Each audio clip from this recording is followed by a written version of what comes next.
not always optimize survival of an organism.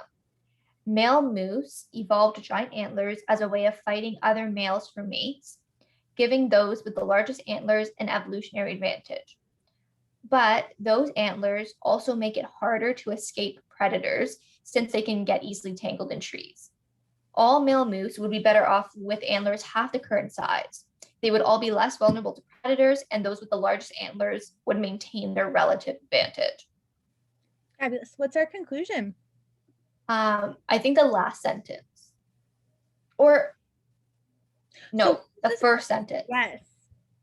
Evolution does not always optimize survival of organisms. I had to think, you kept going. I had to think about this for a second before I continued on. I was like, what does this mean?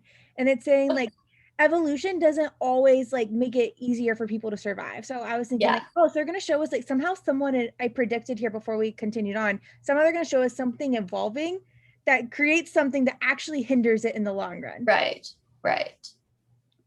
Yeah. Okay. And that's our male moose, right? It tells us like what they evolved, but then it comes back and supports it by saying like, actually, they would be better off if they never even had these things. Right. All right. So what question is this? So like reasoning, like what kind of reasoning? Yeah. We want to predict like, how does the author go about telling us supporting the conclusion? So it does. So yes, gives you the conclusion. Then it gives an example. And then it talks about like why that example proves the conclusion. Like it's basically saying,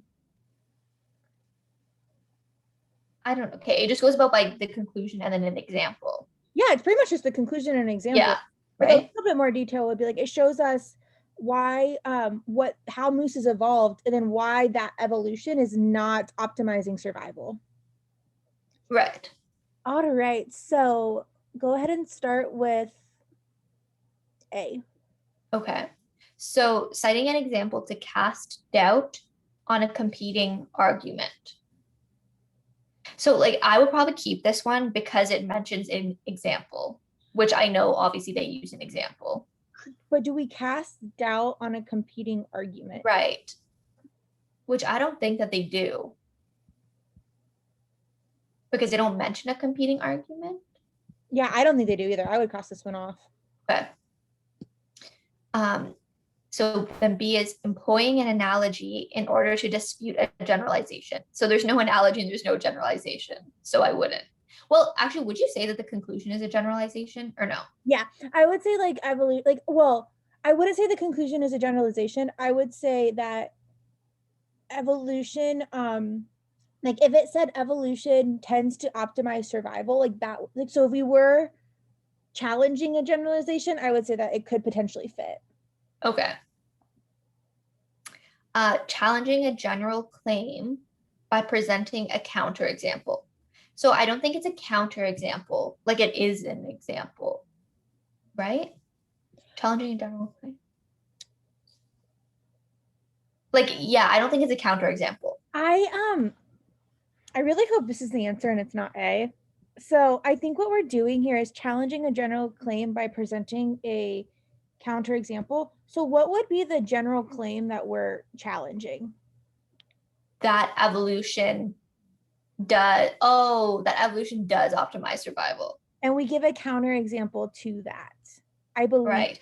So, okay, yeah, I think you're right. But then I'm like, why do they make us assume what the general claim is? Like, isn't that weird? Oh, probably why the hardest question. But now I want to make sure that A is not right. Okay. Citing an example casts doubt on a competing argument.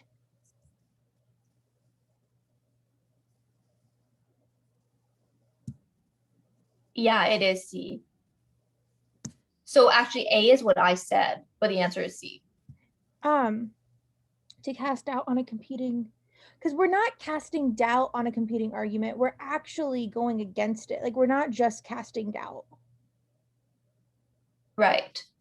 Yeah, like you're saying quite certainly that something. Yeah, we're not like casting doubt on the competing argument of like, oh, you might not be, like you might be wrong because of this. Like, no, we're actually giving a counterexample of why that general claim is wrong.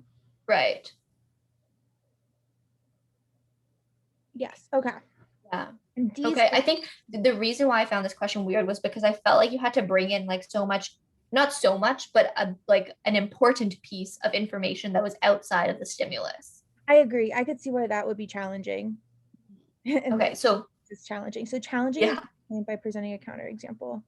Um, I probably would have skipped over C and I would have read D and E and not liked them. And I would have compared right, A and C and been like, right, do we have a competing example or what could potentially be my general claim? And as soon as I have not here, like my argument is challenging a general claim itself. So, like, what is my conclusion? My conclusion mm-hmm, is actually challenging a general claim.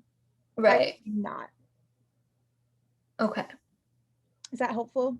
Yes. Yeah, I think